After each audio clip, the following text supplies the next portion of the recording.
Good morning, Oracles! Well, with all of the noise and FUD that's going on right now, we are always talking about focus on the fundamentals. So today we're going to discuss production and the ramps of all of their factories because when it comes down to it, that is the baseline of their fundamentals. You can't make any money if you can't produce any vehicles. So today I'm going to run down all the information that I have seen. If there's anything else that I do not add to this, please add it in the comments yourself. Let me know because there's a lot of information out there. And then I also put along with this my projections for the rest of Q2 and for the full year. Well, we will start with the biggest, which is Shanghai. And Shanghai also had the largest issues to deal with all of the COVID lockdowns. So as of 2 days ago, Shanghai had produced 26,000 vehicles so far in Q2 since they reopened the factory. So not bad, they're ramping quite well. They are looking to open up, they said June 1st they are going to go back to full 3 shifts, but it sounds like they might actually be easing the lockdowns as of today. So we'll pay attention to the news and see what happens over there in Shanghai to see if they can get back to 3 shifts today. The numbers and projections that I put forth were them getting back to a 3rd shift on June 1st.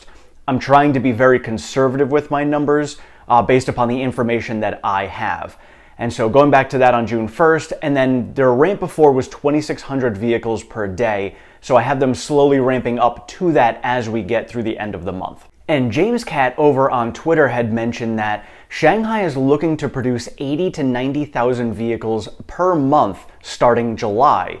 So this means, mathematically looking at the numbers ramping up, 2,600 vehicles per day was just shy of 80,000 vehicles for the month. So if that is what their goal is for 3 shifts, getting to that point by July makes total sense, getting to 80 to 90,000 vehicles per month.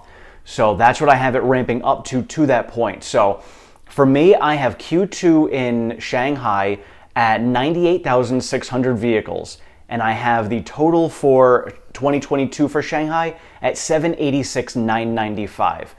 Originally, at the beginning of the year, I had Shanghai alone beating the numbers for all of Tesla last year.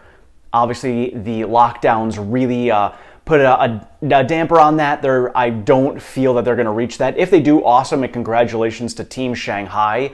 But I mean, when you've got lockdowns for over a month, it's really hard to overcome that. So let's see if they can, but as of right now, I've got them at the 786,995. Now we'll jump over to Berlin. Berlin was ramping at about 350 vehicles per day, and on May 20th, last week, they just started a 2nd shift.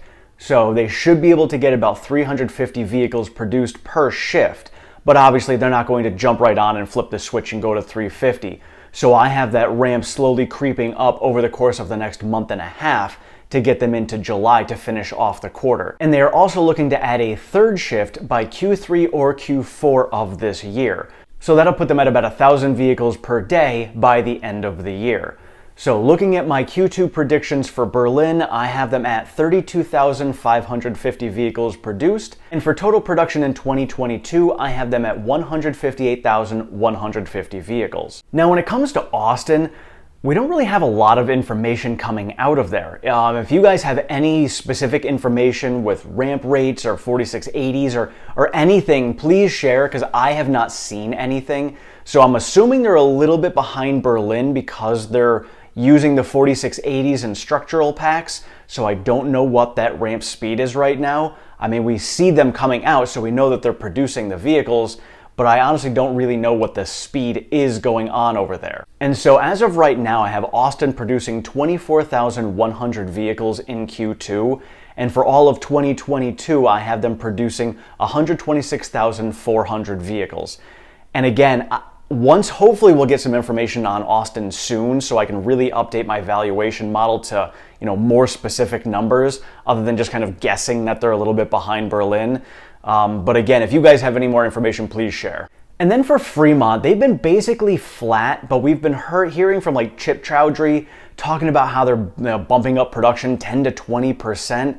So whether that's actually happening or not, I don't know, but I have them bumped up a little bit. My thoughts are when Shanghai shut down, they probably shipped some supplies over to Fremont and kind of boosted things up over there a little bit, just to kind of get that ball rolling a little bit faster. So I did bump them up a little bit, but not by much. So for Fremont in Q2, I have them at 136,200 vehicles. And for 2022 total, I have them at 556,500 vehicles. And so for total numbers for Q2, I have Tesla producing 291,450 vehicles. And for the entirety of 2022, I have them producing 1,628,045 vehicles. So I'm going to shift that over to my valuation model to update all of those numbers as well. But they're still, in my eyes, going to produce over 1.5 million vehicles this year. Elon already said himself, knowing what was going on with the COVID lockdowns in Shanghai, that he's confident that they are going to be producing over 1.5 million vehicles this year. So I think that they're going to have very good exponential growth in the Q3 and Q4.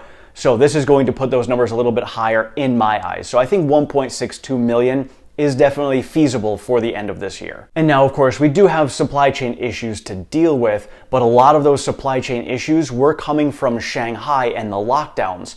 So that being alleviated will help. Plus, any other supplies that weren't coming out of there, Shanghai was able to stockpile during their lockdowns. So if they need to shift any of those supplies to anywhere else in the world for any of their other factories, they can do that to continue boosting production through the end of the year. Now, we do have the Ukraine situation, which there are many materials that come out of Ukraine for Tesla. So we'll see how much that affects Tesla. But, we have seen over the last 2 years how Tesla can easily manage to get around the supply chain issues much better than all of their competitors and everyone else. So let's see if they can continue that trend going forward by overcoming any of these supply chain issues coming out of Ukraine and Shanghai. And so yes, I do think that, as Elon said, they probably will come up short of what the Q1 numbers were. And if they're lucky, they'll be able to match it or beat it. So for right now, I've got them subpar. A lot of analysts have dropped it. The average consensus estimate right now is around 276,000 vehicles for Q2. So when it comes to the stock price, I don't know if that is already being priced into the stock. Maybe that's part of why we have seen even more of a sell-off on top of the drama and the macro pullback that's been going on for the last few weeks. So I'm wondering if maybe some of that's been priced in. So when we get to Q2, and this is why I never ever play any gambles when it comes to the earnings, because you got to look at it as like, well, did the analysts and everybody price in all of the numbers that are going to be lower? And if they match them, it's going to be a good thing. If they beat them, it's going to be even better. Or are they still expecting, that they should be hitting 320,000 vehicles because, who cares about the COVID lockdowns? No excuses, whatever. And they're going to punish the stock. This is why I don't gamble with it. I don't know how it's playing out. I just know that consensus estimates right now are looking at around 276,000 vehicles. So I am north of that a little bit with my 291,000. But I think Tesla, if they're already shooting to match Q1 or come up just short, I think 276 is pretty low. So 291 would make more sense to me. I would love for them to hit 300 or match the 310 that they had in Q1. So let's see if they can pull that off. If we get any new numbers and updates on ramping, then I can update that as well. But as of right now, that's where it stands. Let me know what you guys have for production projections for Q2 and total year. And let's see how we line up. And hopefully we'll hit some of these numbers that are good and we'll have a better Q2 than we think. Thank you all so much for watching. I appreciate all of your support and feedback. If you have not subscribed, please do so down below. Sign yourself up for notifications. I am over on Twitter at OracleTim1. I share all the latest Tesla news, pertinent stock market information, and all of my daily trades. Thank you so much. Have a great one.